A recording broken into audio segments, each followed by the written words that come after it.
नैब एक बार फिर एक्शन में आ गई। नए सिरे से कार्रवाइयों का आगाज कर दिया। शहबाज शरीफ के घर खुफिया तौर पर छापा मार दिया। मियां साहब ने भी नैब की आंखों में धूल झोंक दी।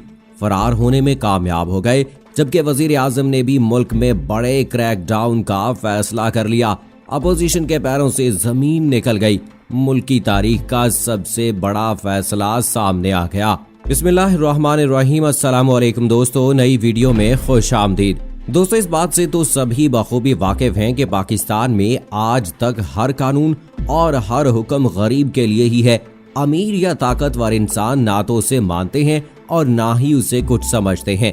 लेकिन दोस्तों, जैसे ही मुल्क में पानामा का स्कैंडल सामने आया तो ये गुमान किया जाने लगा कि शायद मुल्क में पहली दफा ताकतवर लोग भी कानून के कटहरे में खड़े होंगे और उन्हें भी सजा मिल पाएगी।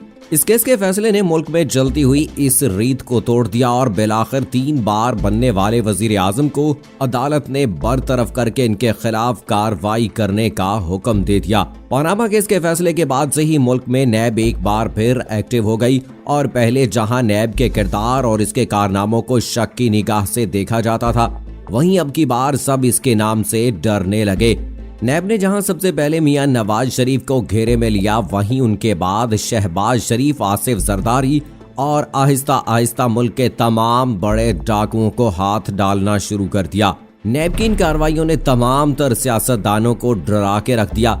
लेकिन नैब ने अपने हाथ महज नून लीग और पीपल्स पार्टी तक ही महदूद नहीं रखे, बल्कि उसने पीटीआई की हुकूमत संभालते ही हुकूमती पार्टी के अरकान को भी अपने घेरे में लेना शुरू कर दिया।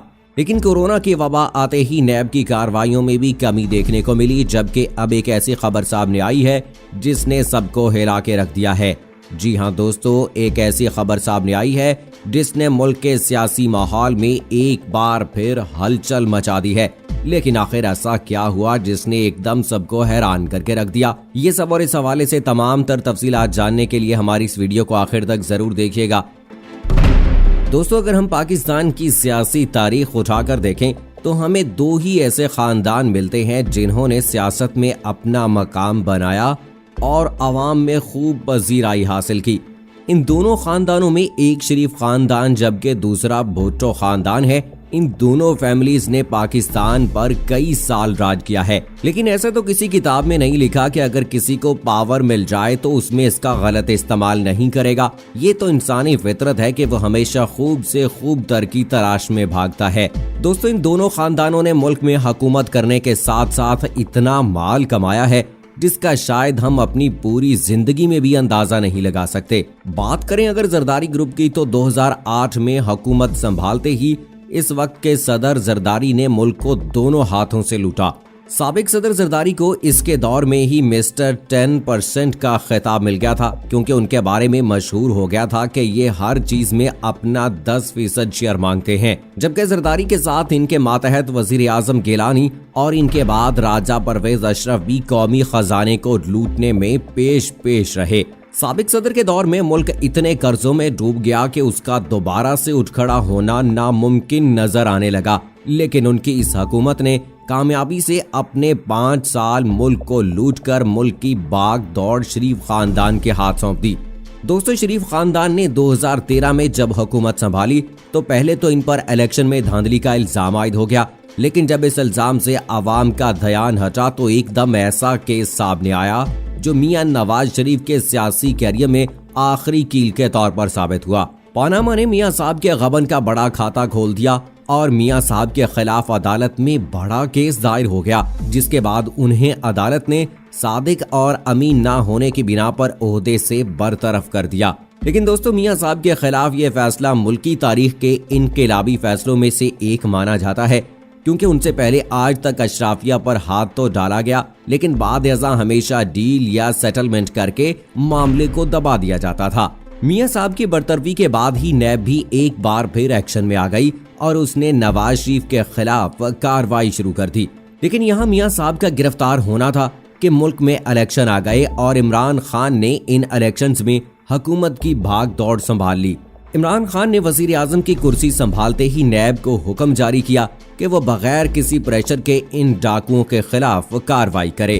वजीर आजम के इस ऑर्डर के बाद नैब ने नवाज शरीफ खानदान और जरदारी खानदान के रजिस्टर खोलने शुरू कर दिए और मियां नवाज शरीफ के बाद नैब ने शहबाज शरीफ, हमजा शहबाज, साद रफीक, सलमान रफीक, ख्वाजा आसिफ और एहसन इकबाल को भी नाश्ते पर बुला लिया।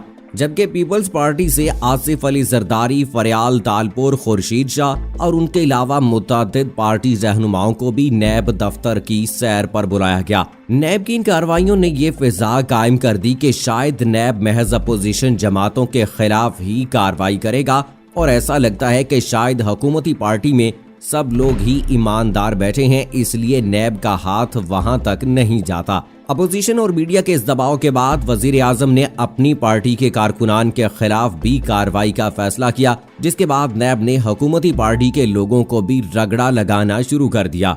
नैब ने जैसे ही जहांगीर तरीन समेत हुकूमत के मुतअद्दिद वज़रा को नोटिस भेजे तो ये वाजे हो गया कि नैब अब किसी को भी नहीं छोड़ने वाली। लेकिन कोरोना के आते ही मुल्क एक बार फिर न्यूट्रल पोजीशन में आ गया, क्योंकि इस वबा ने मुल्क को ऐसा झटका लगाया जिसमें हुकूमत को और कुछ भी समझ नहीं आया। लेकिन वहीं अब इन दिनों कोरोना के साथ साथ मुल्क के सियासी माहौल में गर्मी की अफवाहें भी फैल रही हैं। मीडिया में ऐसा गुमान किया जा रहा था कि कोरोना के साथ ही मुल्क में एक और बड़ा तूफान आने जा रहा है। तो यहाँ आपको बताते चलें कि मीडिया का ये गुमान बिल्कुल सच साबित हो गया है। जी हाँ दोस्तों, एक ऐसी खबर सामने आई है जिसने अपोजिशन को एक बार फिर झंझोड़ कर रख दिया है। जराये के मुताबिक नैब ने इन दिनों अपनी कार्रवाइयों में दोबारा तेजी शुरू कर दी है और इसी हवाले से नैब ने आज शहबाज शरीफ के घर खुफिया तौर पर छापा मारा है। जराये के मुताबिक नैब ने आज शहबाज शरीफ की रिहाइशगाह 96H मॉडल टाउन पहुंचकर उनके एक बार फिर गिरफ्तार करने का फैसला किया। शहबाज शरीफ की गिरफ्तारी को अमल में लाने के लिए नैब की टीम पूरी प्लानिंग से वहां पहुंची और वहां पहुंचते ही पुलिस की गाड़ियों ने शहबाज शरीफ के घर को चारों तरफ से घेरे में ले लिया। नैब टीम के पहुंचते ही मीडिया भी वहां पहुंच गया, जबकि उनके अलावा नून लीग के चंद कारकुनान और मरियम औरंगजेब भी वहां पहुंच गयी। जराये के मुताबिक नैब ने घर के गेट पर गार्ड्स को मियां साहब की गिरफ्तारी का वारंट दिखाया, जिसके बाद नैब अफसरान घर में दाखिल हुए, लेकिन घर के अंदर पहुंचकर इनको पता चला कि मियां साहब यहां पर है ही नहीं। जी हां दोस्तों, शहबाज शरीफ नैब की टीम को चकमा देते हुए पहले ही अपनी रहायशगाह से फरार हो गए थे। हालांकि उनकी गिरफ्तारी के हवाले से किसी को कोई इल्म नहीं था, लेकिन फिर भी मियां साहब बड़ी चालाकी से वहां से रूपोश हो गए। दोस्तों, शरीफ खानदान ने इस मुल्क में कई बरस हुकूमत की है और यही वजह है कि मुल्क के हर इदारे में उनके चेले और चमचे बैठे हुए हैं जो इनको हर चीज से अपडेट रखते हैं और मुमकिन इम्कान है कि नैब के अंदर मौजूद उनके बंदे ने ही उन्हें इत्तला दी हो कि आपकी गिरफ्तारी के लिए नैब ने ये मंसूबा बनाया है, जिसके बाद मियां साहब वहां से भाग गए। लेकिन दोस्तों, मियां साहब के इस अमल ने इनकी बहादुरी और जुर्रत के दावों पर काली जरब लगा दी है। वो शहबाज शरीफ जो हर मुश्किल का दलेरी से मुकाबला करने का दावा करते थे, वो आज एक भीगी बिल्ली की तरह अपने घर से भाग गए। हालांकि ऐसा पहली दफा नहीं हुआ कि नैब ने शहबाज शरीफ को गिरफ्तार किया हो। नैब इससे पहले भी 6 माह के अरसे के लिए मियां साहब को गिरफ्तार कर चुकी है, लेकिन तब भी शहबाज शरीफ जमानत पर नैब की गिरफ्त से निकल आए थे। जबकि जराये के मुताबिक इस बार नैब ने इनके खिलाफ ठोस सबूत इकट्ठे कर रखे हैं और इसलिए नैब हुकाम ने शहबाज शरीफ को गिरफ्तार करने के लिए छापा मारा था। जराये का ये भी कहना है कि मियां साहब इस वजह से अपने घर से रूपोश हुए क्योंकि लाहौर हाई कोर्ट ने इनकी जमानत का बलस गिरफ्तारी की दरखास्त को सुनने के लिए एक दिन का वक्फा दे रखा था, जिसके बाद मियां साहब को अपनी जमानत के लिए एक दिन का इंतजार दरकार था। जबकि नैब के पास ये सुनहरी मौका था कि वो मियां साहब को गिरफ्तार कर ले, लेकिन वो नैब टीम के आने से पहले ही भागने में कामयाब हो गए। दोस्तों, शरीफ खानदान के केस में लाहौर हाई कोर्ट का भी एक अहम किरदार है, क्योंकि ये माना जाता है कि लाहौर हाई कोर्ट ने हमेशा शरीफ फैमिली को सेफ एग्जिट या रिलीफ फराहम करने में किरदार अदा किया है और शायद यही वजह है कि लाहौर हाई कोर्ट ने भी अपने दामन पर लगे इल्जामात को धोने के लिए इस बार कानूनी तरीके से दरख्वास्त को एक दिन बाद सुनने का फैसला किया।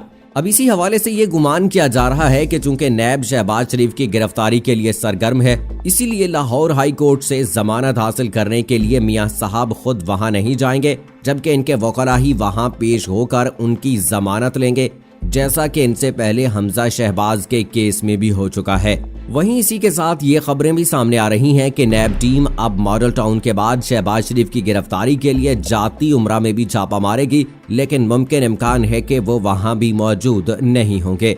अब दोस्तों देखना ये बाकी है कि क्या शहबाज शरीफ को एक बार लाहौर हाई कोर्ट से जमानत मिलेगी या इस बार अदालत भी इनका हाथ छोड़ देगी, जबकि दूसरी जानिब ये भी देखना होगा कि क्या नैब शहबाज शरीफ की जमानत से पहले इनकी गिरफ्तारी अमल में ला सकेगी। और जहां एक जानिब आज नैब और मियां साहब के माबैन आंख मचोली का खेल चलता रहा, वहीं दूसरी जानिब वजीर आजम इमरान खान ने भी मैदान में कूदते हुए बड़ा फैसला कर लिया है। जी हाँ दोस्तों, यहाँ आपको बताते चलें कि वजीर आजम इमरान खान ने आज के होने वाले इजलास में ये फैसला किया है कि वो 1985 से लेकर आज के दौर तक असम्बली में बैठने वाले अराकीन के असासों की छानबीन करेंगे। वजीर आजम ने हुक्म दिया कि इन सब लोगों के असासों को चेक किया जाएगा कि आखिर सियासत में आने से पहले उनके पास क्या था और सियासत के बाद उनके कारोबार और असासों का हुजम किस कदर वसी हुआ। जबकि जराये के मुताबिक वफाकी काबीना ने भी वजीर आजम के इस मुतालबे की मंजूरी दे दी है। दोस्तों, वजीर आजम का ये दबंग फैसला इस बात का मुंह बोलता सबूत है कि वो अब किसी के भी प्रेशर में नहीं आने वाले और मुल्क को लूटने वाले तमाम लोगों के खिलाफ हुकूमत का ये बड़ा फैसला किसी कहर से कम ना होगा। और उम्मीद है कि हुकूमत के इस फैसले के बाद मुल्क को लूटने वाले तमाम चोरों और डाकुओं के नाम सामने आएंगे।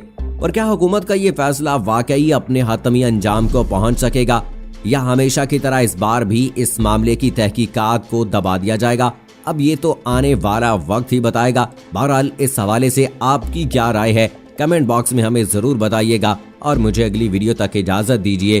फी अमानिल्लाह।